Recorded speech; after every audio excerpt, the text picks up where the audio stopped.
Typically, UK schools will do what we call non-standardised PSHE, and that really leaves it up to schools to do what they like.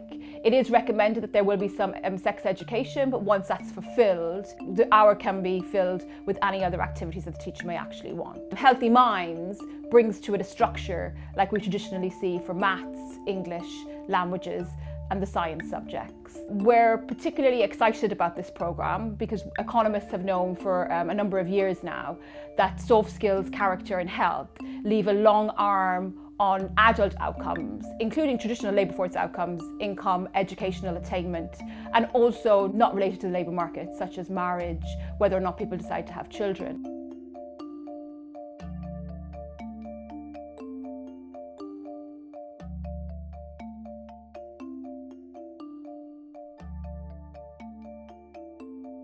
We've seen an increase in the amount of students that are self-harming, that are dealing with anxiety, with stress, with eating disorders, and with the reduction in available funding for outside agencies to come and help us, delivering the Healthy Minds course to students allows students to gain a better understanding of what the problems are out there in society. Rather than a piecemeal approach, the Healthy Minds programme is sort of set programmes and agendas whereby staff are trained, and students follow a very clear programme throughout the year or throughout the key stage. The Healthy Minds curriculum is very diverse, and from Year 7 where we offer the Pen Resilience programme, we're looking at mindfulness as part of .breathe, and then the progression of that into Year 8 when we're looking at things like from school to life, or looking at relationships, looking at the Unplugged course to do with drugs, alcohol awareness.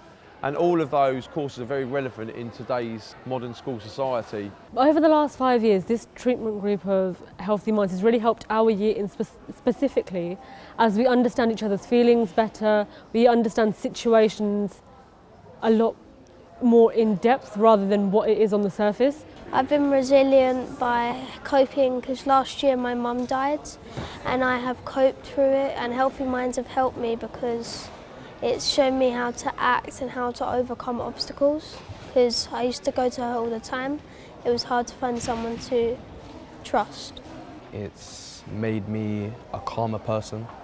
I don't catastrophize as much anymore.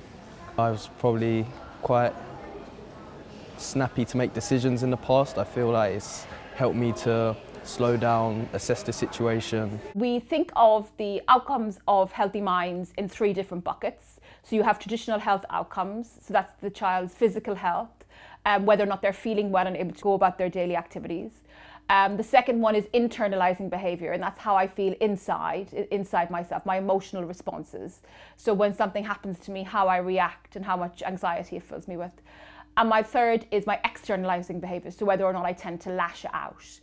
The results of Healthy Minds are very promising. So across all 3 outcomes, we have positive effects, with the effects being substantive and statistically significant for physical health and externalizing behaviour. If we look at academic achievement, if we look at number of fixed-term exclusions, if we look at attendance, there is a difference between the group of students who've had the programme for 5 years and the group of students who have not. We know that students who have taken part in the course tend to be the more supportive of our vulnerable students, and we've seen certainly better relationships not only among the students but also among staff to students. I've learnt how to act differently in lessons, like it's helped me be, if I might say, more mature. If you was in a secondary school without Healthy Mind, the bullying rate would be so much higher, whereas the Lee it's quite low, which I'm pleased about. Parents Under Construction has really helped me in Healthy Minds because it helped me reevaluate when I wanted to have children. Before I was thinking about having them quite young, and then it helped me realise one of the biggest factors of having a child is financial stability. Whether you want to argue whether it's about love or not, financial stability is a really strong factor. The teenage birth rate in Dartford is extremely high. I don't want to add to that. And with School to Life, it's really helped me, especially with stuff that's going on at home. Sometimes I forget where I want to end up and I get distracted from my goals. But those goals that I set back in Year 8, I think, I'm now in Year 11, I sometimes reflect on them when I feel like I'm being dragged down by things going on around me, and it really helps to push me into the direction I want. It gives me a boost of determination. In terms of myself, I think what I've learned over the last few years is to really value relationships, actually it's important that as an educator that I'm able to be a role model for my students, that they can come to me and talk to me openly about any of the stresses or issues that they have in their own lives. Where we're hoping that Healthy Minds will become statutory on the curriculum for children in the UK, at the moment it isn't. And you can imagine coming up to GCSE levels, there is crowd out where maths lessons might push out Healthy Minds, which is seen at the moment, unfortunately, as something that's less worthwhile. It could be applicable to any school. All students would benefit from having a consistent approach to the pastoral social health needs.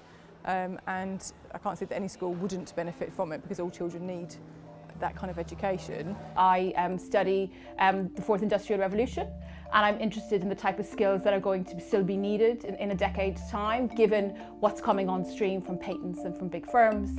And these skills, people skills, character skills, are absolutely what is going to be needed by children.